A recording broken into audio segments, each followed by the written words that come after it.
And no one's had done anything for 20 years. It's insane. The bigger minds can change things in the wine world. You haven't done anything, you just keep watching. We need a little, just a couple more ideas and a couple more people willing to go, yeah, why not? Let's try it. Let's give it a go. We have lots of followers, lots of people talking about you. You are one of the person everyone talking about at the moment in the wine industry because you just break the rules. People don't love change, even if it benefits them, because the unfamiliarity is too much.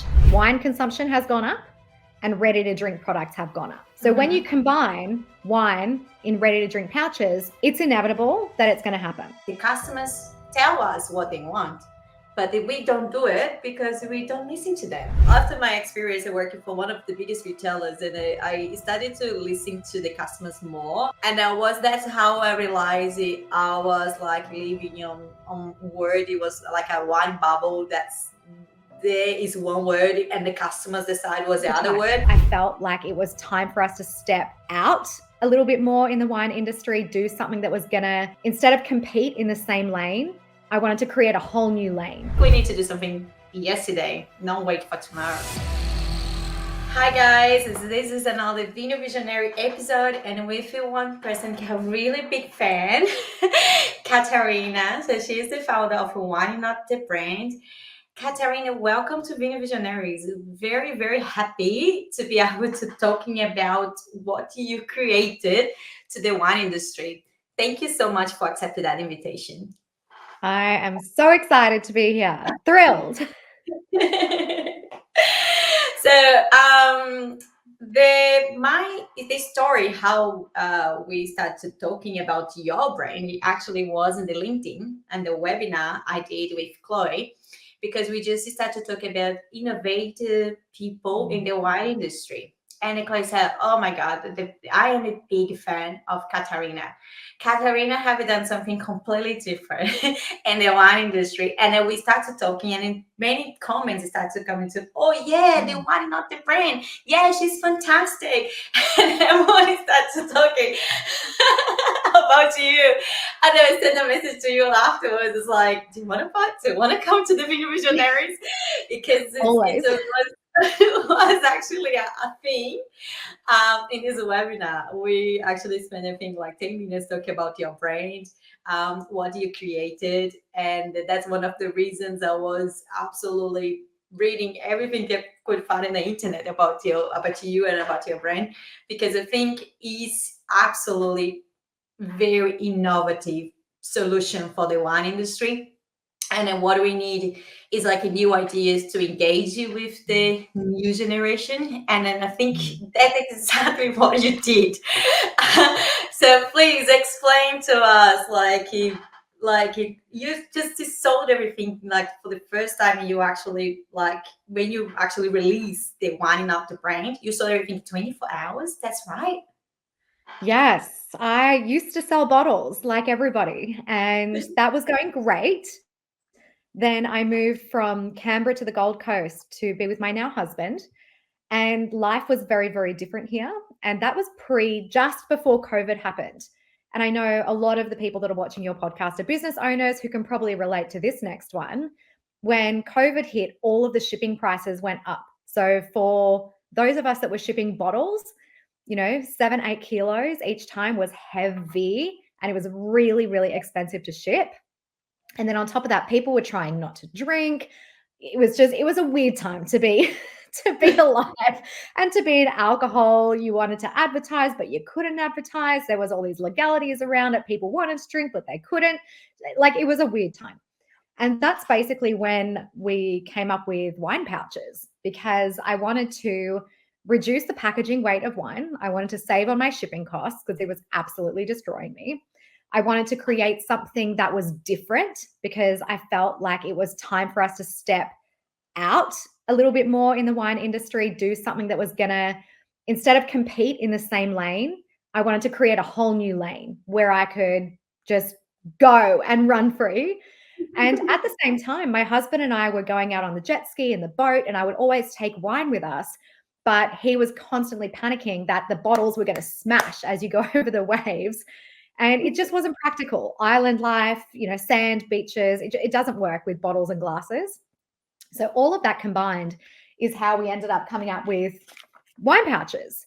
But I thought it was a silly idea in the beginning. I was like, no one would go for that. It's going to taste horrible. It's going to look tacky. Like, no way. But by the time my husband and I had gotten home from the dog park, which is where I was telling him my idea, he had already gone onto eBay and ordered like these cheap and tacky pouches. He's like, well, let's just fill them and see what happens. So we did. I put my label on them from my bottles, some leftover labels, and mainly as a joke. So I could just prove that this was a ridiculous idea. I put them online and we sold hundreds of units Oh my in God. 12 hours. They were gone. I was like, Oh. I'm like, damn, now we have to actually like manufacture these and figure it out. And like, I didn't, anyway, so we made a little lot, sent them out, put them back online, doubled our order volume, sold out in 24 hours. And I was like, okay, we have to figure this out. This is a thing. This is the next thing. And I need to make it work. So from then, it took over a year to find an actual pouch manufacturer, to find and purchase the machinery that's capable of doing this at scale, to work out the tech and science so that the wine didn't go off, it didn't oxidize, so it tasted fantastic. Find wine suppliers, convince them to give us their wine, which they did under non-disclosure agreements because that's how much confidence they had in this whole product. And that was way back in 2020, all of this was happening. Now, fast forward to 2024. Like it's 4 years ago only. Like, been at this a while now. So now we see Bagnums are rolling out through major retail chains. There's now industry pressure for the wine industry in Australia to reduce their carbon footprint. They have a target of by 2050 to be completely carbon neutral. And over 40% of what creates a carbon footprint in the wine industry is packaging. It's the weight of bottles. It's the inefficiency of shipping. It's all the problems that I faced 4 or 5 years ago is now where the wine industry is headed. So great for us being way ahead of the game. And it's just exciting now seeing everybody finally catch up and start to tap into my enthusiasm for flexible packaging in the wine industry.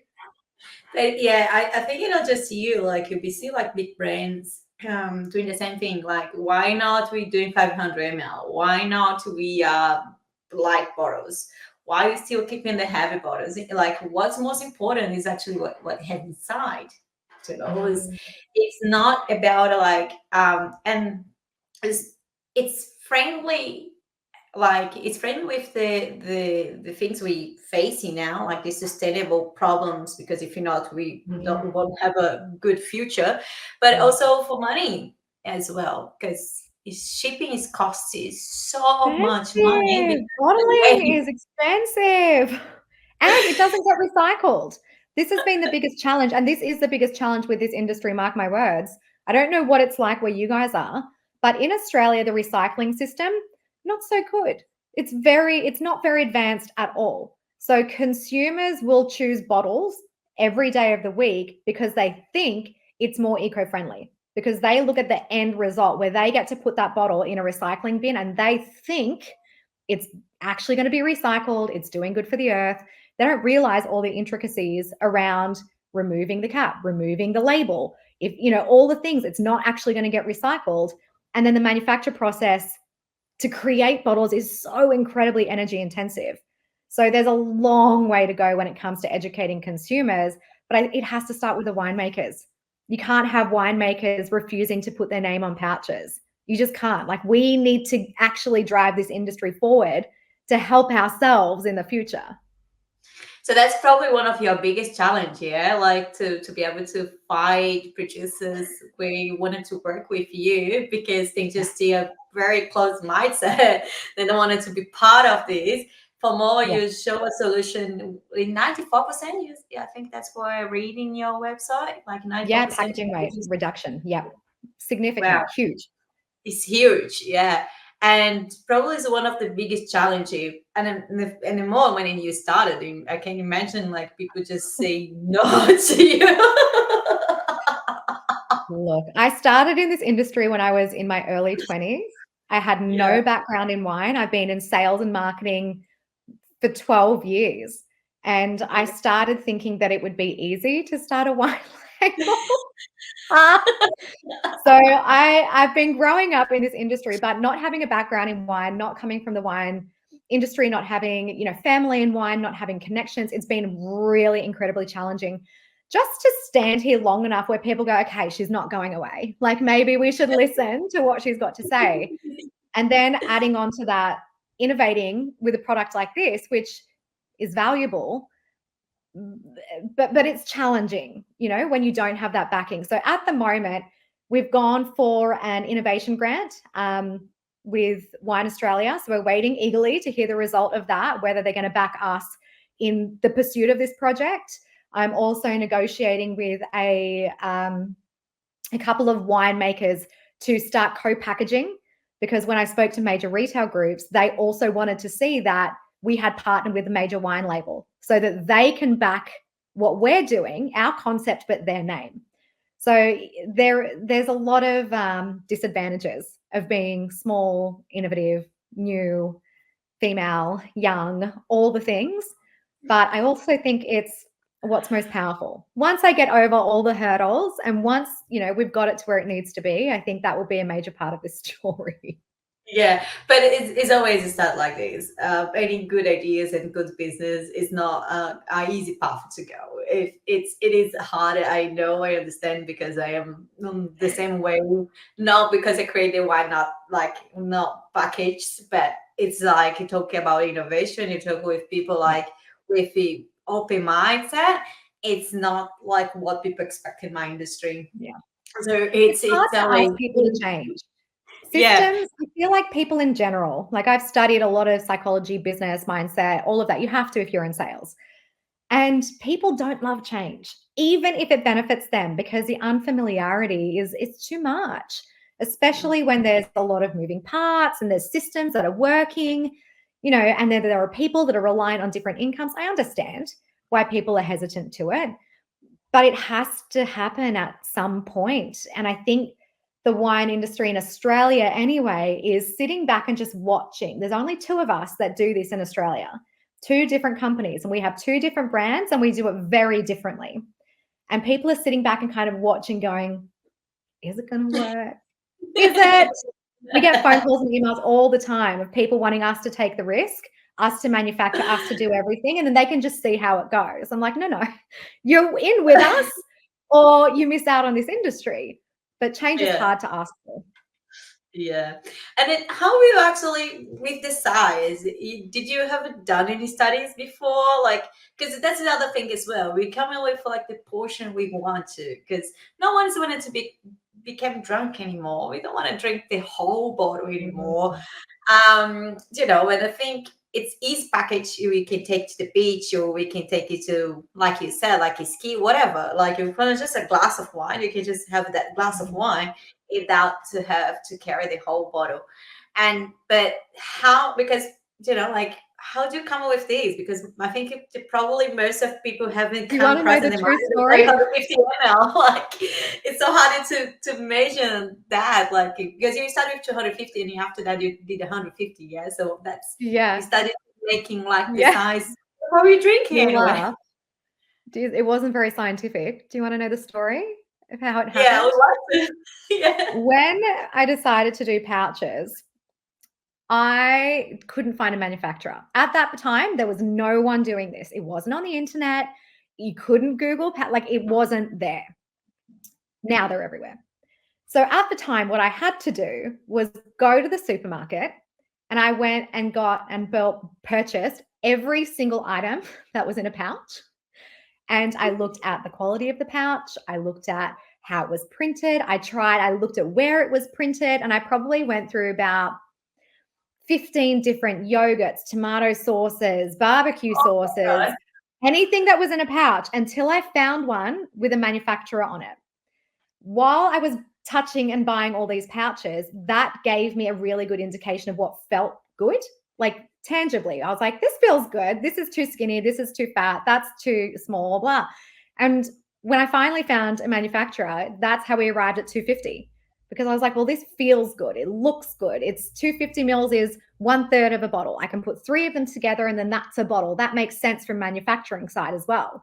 So that's how we came up with it. And then I started getting commercial customers on board who had restrictions. They could only serve one standard drink. So I have a day spa here on the Gold Coast, Soak Bath House, and they're beautiful. They operate in Gold Coast, in Brisbane, and they're expanding. So I was like, I have to keep this customer. I have to make them happy. Whatever it takes, I will figure it out. They want to work with me. They can't use these pouches. We tried. It just didn't look right. So I was like, I have to make smaller pouches. So we came up with a 150, one standard drink, started sending them out, and then we modified that to custom branding. And pretty soon our portfolio was born, and now we've got options for consumers. These are mainly consumer focused, or small restaurants that don't have a wine list. They just want to hand it off and go. And the 150s are, great. Do you sell in bottle shops now, and how you commercialize everything? Like how you people actually looks exciting or looking scary? Like how, because like it's a great idea, but it's very new. So what's actually the wine industry thinking about There wine? has been a lot of discussion with a major retail group, and they are actually putting pouches in their stores, not ours, the other companies, because they are unsure of how it's going to go. So they have been scared off by wine in cans not performing particularly well, and they are unsure if this concept is going to be taken by consumers. So what they've done, they've picked the other brand, and they've picked them because their focus is on what's in the pouch. Who made the wine? What vintage is it? All the stuff that we don't care about. We're much more about branding, practicality, fun, all of that, marketing stuff. But this other brand is really about the quality of the wine. They've got a team of different sommeliers, winemakers, all of that. So when we were in discussion about putting our pouches in, there's a level of uncertainty by the industry still, and there's not enough validation yet.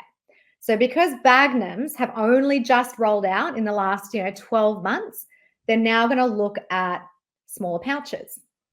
Now, what I wish they would understand, having done a ton of research in this and having a direct-to-consumer base, we sell primarily online to consumers directly, so we get a lot of feedback, and that's why we've been adjusting our product as we go, is that there are two industries in alcohol in Australia that have grown. So everyone's basically dipped in their drinking, except wine consumption has gone up and ready-to-drink products have gone up.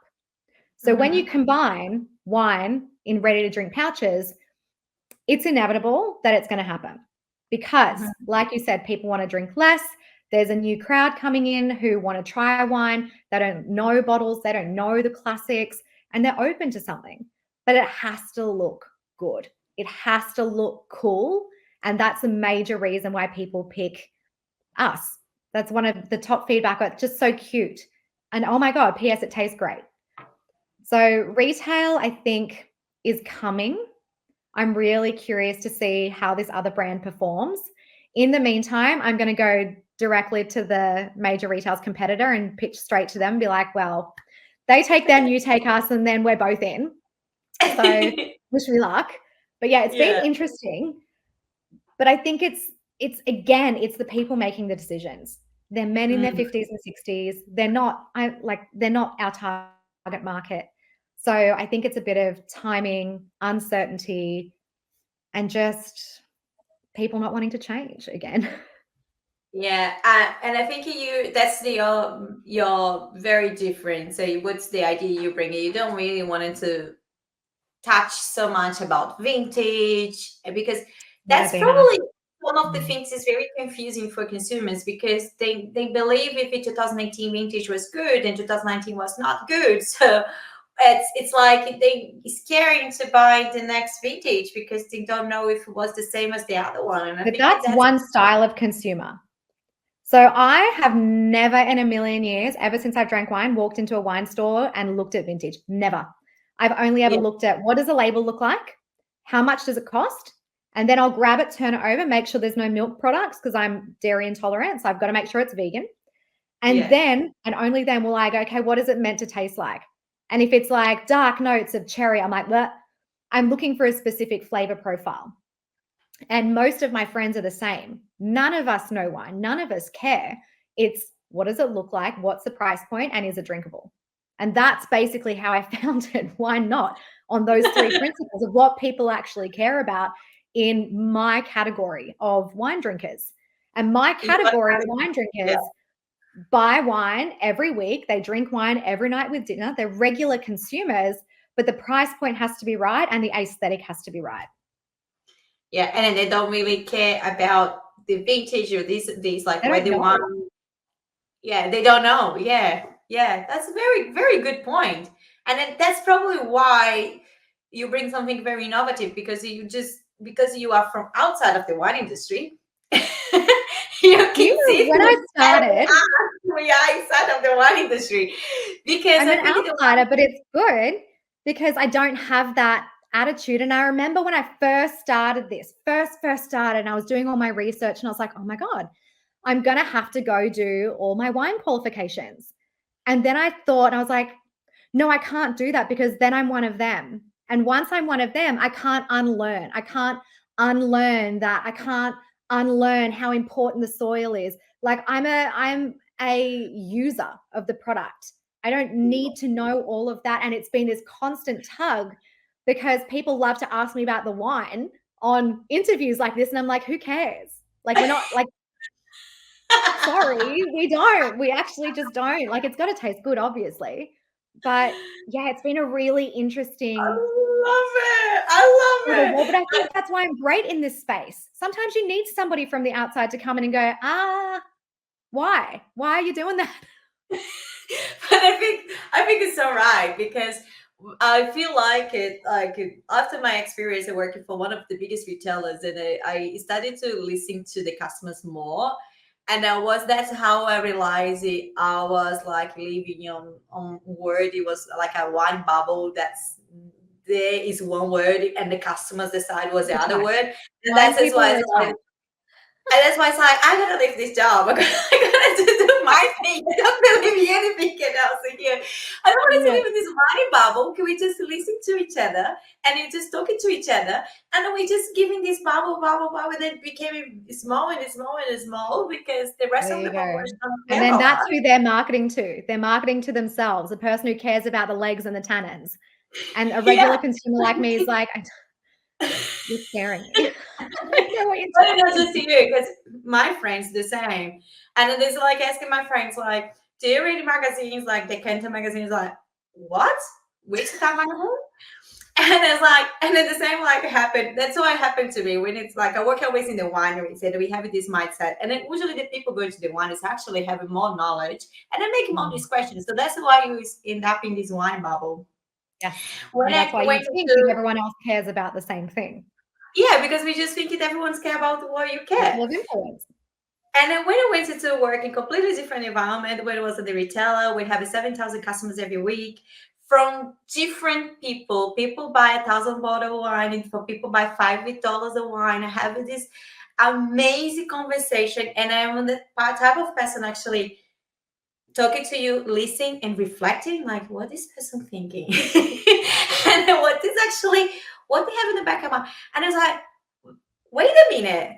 And I talked with a customer the other day. I was like, look, this is a wine. So this is about the owner is one of these famous, person in the wine industry, the blah, blah, blah. And it was actually James Halliday. So this is the James Halliday winery, blah, blah, blah. He looked at me and said, it's a famous singer. It's a famous someone I should know. And it's like, right. And it was in Australia because, like James Halliday, Australia, I thought in my mind, everyone is going to buy wine. It's, you know about James Halliday. Till I talk with 7,000 people every week, and 85% had absolutely no idea what James Halliday was. So I was thinking, that's the reality I didn't see for 12 years. And then that's exactly what you said. I became one of the most people. in the wine industry, because we study, you're talking to ourselves, and we get in this wine bubble, and that's the reality for us. We don't believe in anything else, and it's so hard to be able to open your eyes and to open your mind. And that's why it's like, I'm gonna help the other people to figure out what I figured out, and that's pretty much my mission today. Because when I just to end up and see the other reality, and then observe the other people and talk with the other people, it's not in the wine industry, actually consumers, that's it, how it became like, well, I think we're doing everything wrong here. Come on, you need to wake up. And And then they that's wonder what, why sales are down. You're like, talk to the real people, not for this the last percentage of winos. just a 5%. We just talk with 5% of people. And that's Yeah. what we believe that's the truth. And it's not exactly what you say. 95% of people just wanted to have a wine to go to holidays. They just want to have a wine to talk like with their friends. They just wanted to have like a nice conversation, have a alcohol there to share. They don't necessarily care so much as we care, the 5% of people, and the wine professional think everyone cares Yeah. about it. And that is why I think brains like not out the brain, it became a revolution in the wine industry, not just in Australia. I think it's going to be like in the wine world, because we need to listen Well, that. you might have You some need to connections. listen that. 30% of our website visitors come from the US. So if and when I expand, that's where I'm going. Like most of my followers is from US anyway, because that's probably people there already waking up. They need to change. I think US is going to be the first one anyway, because Yeah. like if you see my audience in the LinkedIn, it's like mostly US anyway, like Yeah. more than Australia, because probably they have the population is bigger, and the people already know, things is going to moving ahead. And then that's just why winding up the brand is perfect. And I like it. You have the reason, you have the why, you have why you're building this, and you sell the why. You have a vision, you know what people want to, you create something what people want to, create something like you to fight customers. No, you don't need to fight customers. The customer's there screaming, so like, look at me, I wanted this.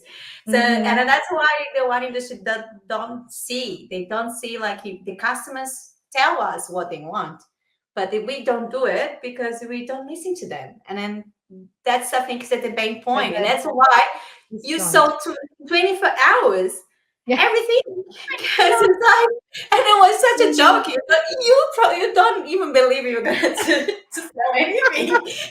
It seems funny now because we just went for it without, like, now I would never in a billion years sell that product again. But like, it's just funny how it just happened. You can't overthink it. You just got to go.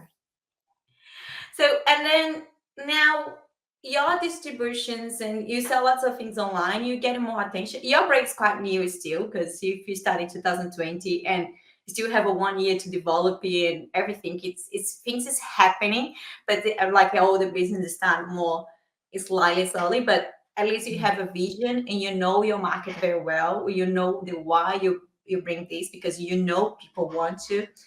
But tell me about the challenges it's you had to overcome on the way to your path to here. So probably you have so much people very negative, like with the negative thoughts, and they tell you that's not going to work, or that's not how to give us like how to become stronger, to don't listen anyone, and then to just keep doing what you believe that is going to be the future. That's how we can engage in new wine generation, to the wine industry. So how you deal with the psychological pressure of the wine industry?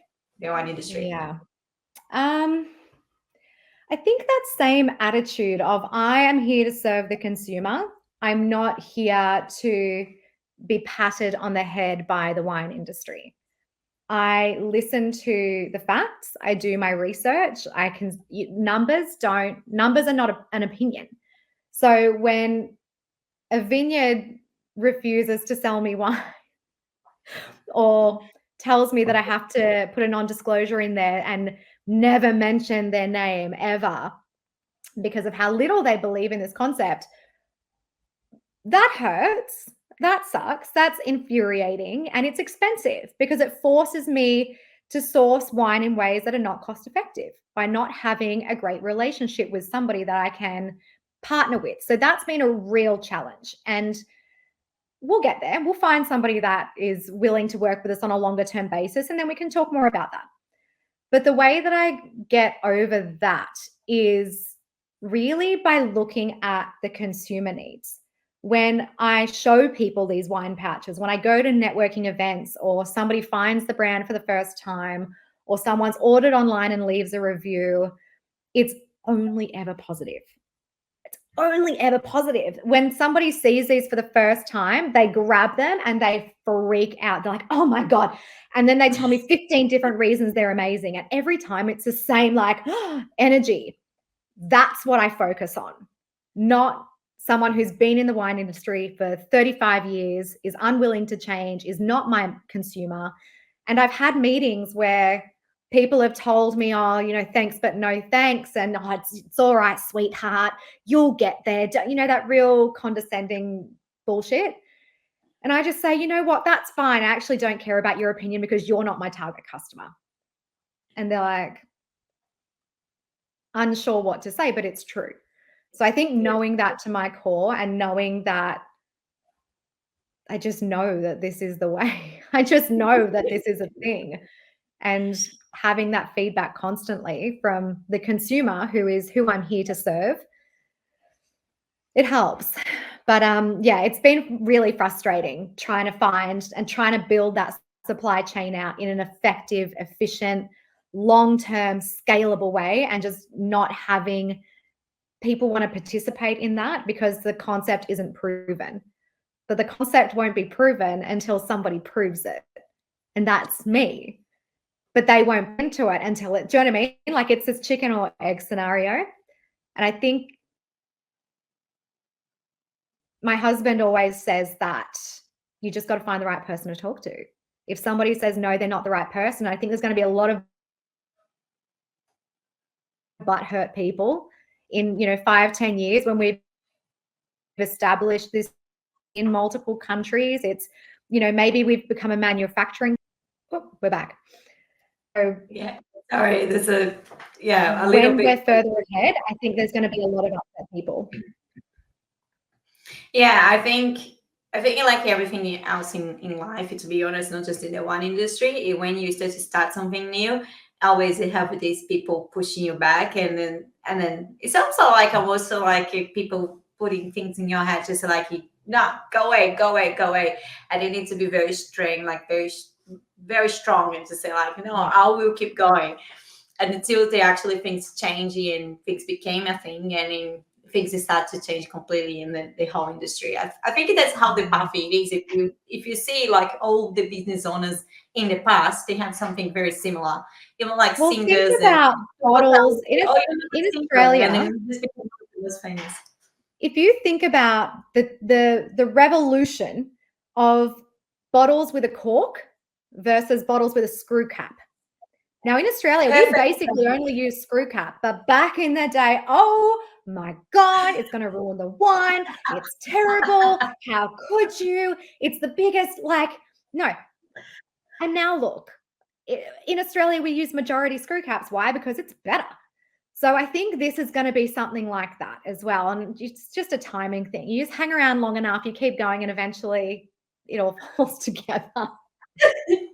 So you mostly sell online. So that's your platform. It's lots of social media online. It's a way.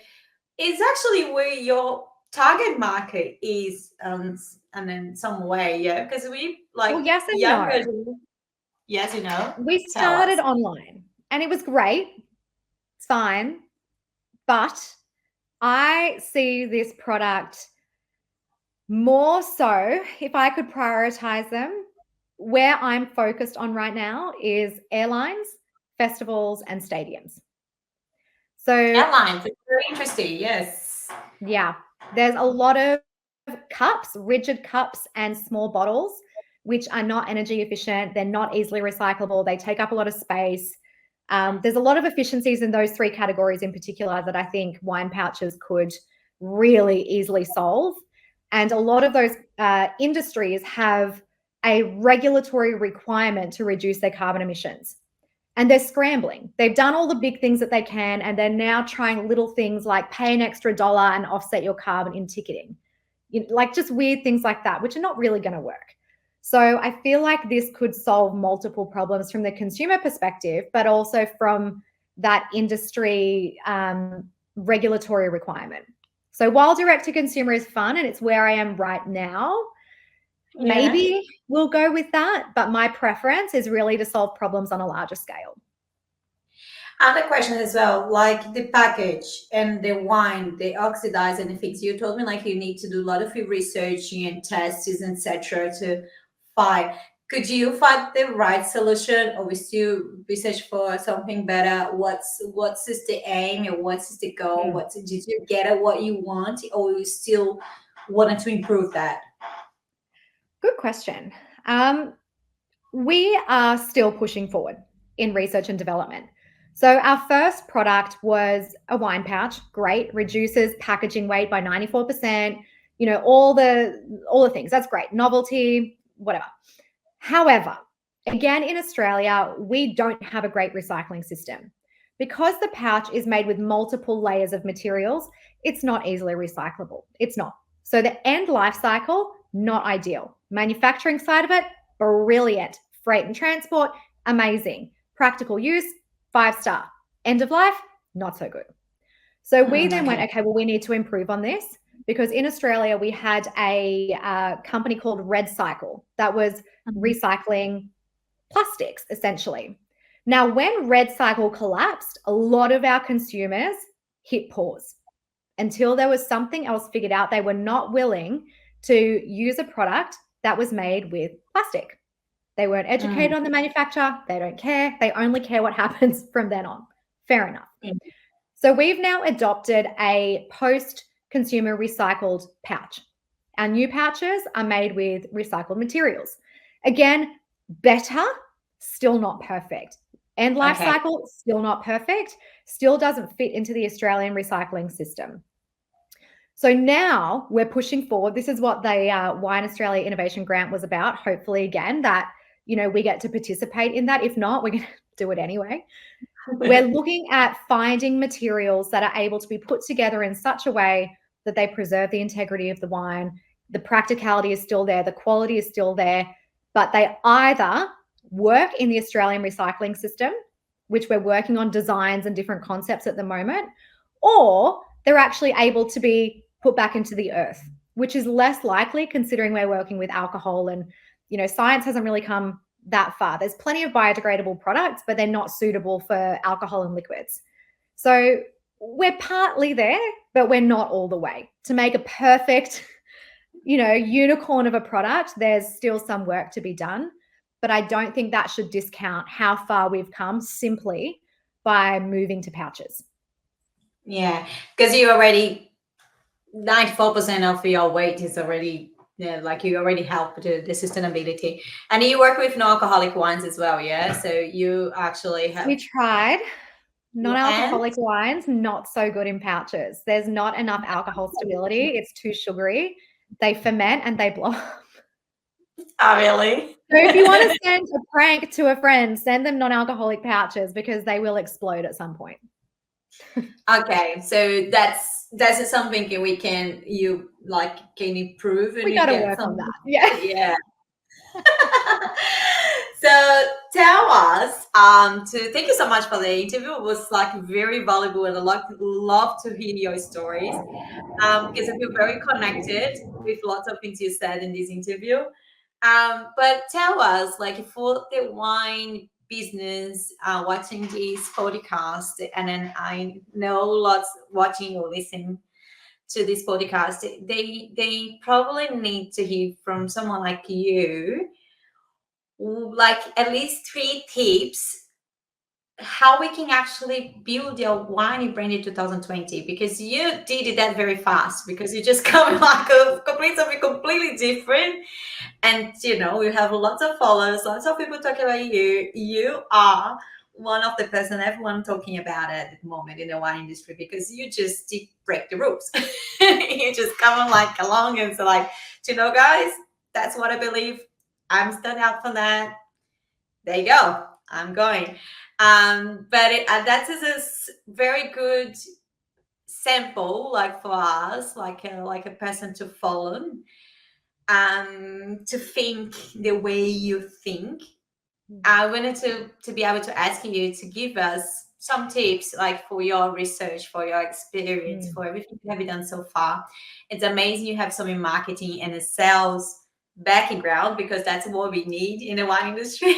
Yeah. We don't have marketing and sales strategies at all, and that's why the sales keeping in declining. And then, yeah, so if you can just give like some tips for people watching or listening to this podcast, what we need to do in 2020 for beauty brands. So it's a new world, it's changing. We have social media, we have new behaviors, we have so many things. So what's we need to be, what we need to do? So I think that's the main question.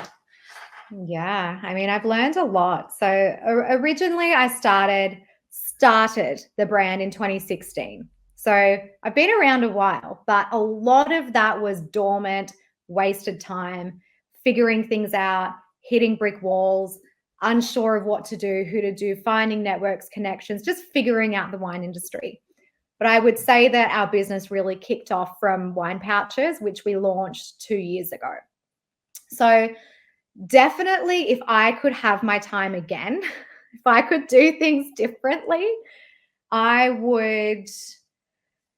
Oh, so I've self-funded everything. Everything that I've done, I've paid for myself. And while that sounds amazing and admirable, if I could do this again, I would have brought in an investor much sooner. I'm now looking at, selling a percentage of the company, bringing in an investor, finding a mentor, doing things right. But I wish I had done that sooner. I wish I had gone to networking events, gone to accelerator events, gone to pitch events, and surrounded myself with that dialogue a lot earlier, because I've just put together a business plan. I'm looking at potentially being on a television show in a couple of months, of pitching my business, which is really exciting. So hopefully I get in. But through the process of applying to that TV show, I had to provide all of this documentation, which I had never bothered to provide for myself. But had I had an investor, I would have been held responsible a lot sooner, and I probably would have made different decisions. And I would have been able to throw myself at this business instead of split myself in different ways. Because to fund this business, I've still got another business. I've been working for 12 years in network marketing and direct sales. I've had to find other sources of income to keep throwing at it. Because sometimes when you want to upgrade your product, there are minimum order quantities. Sometimes a winery won't sell you wine unless it's in bulk, which is going to cost you money up front. So that whole piece of my business, I would have done differently if I would have started again today. And that's something I would say to people, is look at working with somebody more experienced straight away. You can have your ideas, but find someone who's going to buy into that and support you financially, but also hold you accountable and give you other perspectives. Saying that, I couldn't have done it earlier because I had to grow into this version of myself. I had to grow into a version that has been knocked back that many times that now it doesn't bother me. So when I show up to a discussion, my energy is completely different. My confidence is completely different. To get to this point, I've had to look at objections, and I've had to adjust, and I've had to research, and I've had to arm myself with responses. And I wouldn't have become that person if I hadn't experienced all of that other stuff. So timing, I think, in your own life is a really big thing. And if something's not working, it's not necessarily about the business. It could be about you and where you're at. So I'm a very big advocate of personal growth, self-development, learning, reading books, listening to audiobooks, listening to podcasts, and trying to absorb as much as you possibly can from anyone who's done what you want to do. So that's one whole section of challenge and things that I would suggest. Gosh, what else would I suggest? Brand-wise, I think people have told me a ton of times, lose the pink, lose the name Wine Not, which we've trademarked. I'm like, that's how people find us. They search wine pouches and Wine Not. That's the two ways people find us online. I'm not getting rid of Wine Not. But all of that advice came from men in their 50s and 60s. And I think you've got to be really mindful whose opinions you take on board. And if you Mm, have an idea that you're set on, stick to it. Like, actually, you have to actually push through sometimes. It's not necessarily always the right thing to change just because somebody else thinks they have a better idea. And learning where that is, of sticking with your original idea versus adapting it because somebody qualified has made a suggestion. There's a really fine line there. I think all business owners need to tread. And the wine industry is a really great example of that. Of each winemaker has a style. Each wine label has a heritage and a story and a brand identity.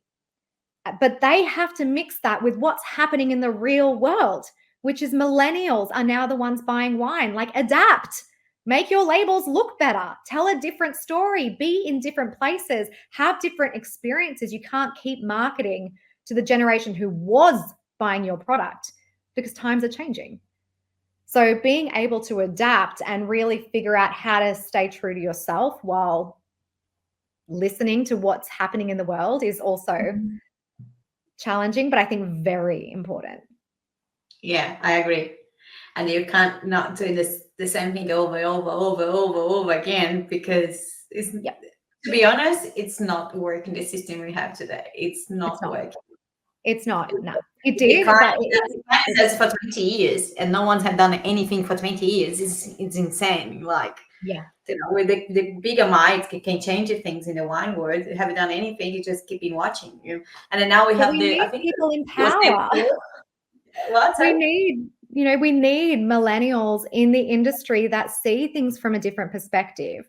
But I think the challenge is by the time they get into a position where they have an opinion and they can be heard, they've almost been indoctrinated into the wine world too much, where they've had to jump through so many hoops for the older generations that they have been trained to think like the older generation. So then by the time they get to have their voices heard, they have no original ideas because they've had to please their way to that position, if that makes sense. Like, it's been very interesting to watch from the outside and to have a bit of perspective but not be so far in it. So I love the wine industry. I love it. But we need a little, you know, just a couple more ideas and a couple more people willing to go, yeah, why not? Let's try it. Like, let's give it a go. And that was the Yeah. whole reason I picked Why Not? Because I was like, well, why not? Like, it's either going to work or it's not. Go for it. Yeah, but I agree with you. I think in the wine industry need a little shaking. I need a little, a little things like wake up. Why not doing this? Why not doing that? I think And we need collaborate. Do it we together. don't I don't think we know all the answers. It's going to change the wine industry. But if you don't try, you will never figure it Yeah. out, because Yeah. it's not a point. If you're not trying new things, you're not gonna no point to change the scenario we have today. But I think the main things I received from most of the wine business is people's like, oh, we just wait because when my this age I didn't drink wine. I drink wine when they're getting old. But if it then, but what the business is going to do, like waiting 5 years, 10 years till these people drink wines the way they should drink wines, Yeah. the way you would think that's the way. It's just, it's no point. By then something else has happened. Like, things changes so much. You don't even know if it's someone else is gonna come in with another idea. Added to like the wine industry, it's gonna be hurt even worse than today. So I think we need to do something yesterday, not wait for tomorrow. And that's what I think your idea is really great. I just think the wine industry would say, like, thank you, we want to collaborate with you, come along. I want to Instead take everyone with me. Let's do it. yeah, come on, let's do it. Instead to say, no, we don't want it to do this. No, we don't want it to try that, and making things so challenging for you. But I think it's part of the business in a way. So business is like that. Business is so challenge, but I think you're doing a big thing in the wine industry. Thank you. I'm your fan for sure, 100%. I love your style, I love your age, I love your energy, I love you how you deal with all those people just telling you that's not gonna work. You just do it anyway and just say, all right, this is you know my client, you know my target Watch market. me. So yeah, watch me. Keep watching. I love that Don't be because the judge. that's exactly how I am. That's exactly what I'm doing as well. People's like, oh, Priscilla, come on, keeping talking about tasty nuts. It's like, yeah, thanks. I will do something else. Keep watching Thank us. you. Thank you so much, Katharina. I love this conversation. Thank you so much for your time. Thank you so much for bringing the innovation to the wine industry. And I hope that's opening people minds and people eyes, and I think it's getting even less easier for you to deal with these challenges in your business. But thank you so much for the interview. You're very welcome. Thank you for having me on.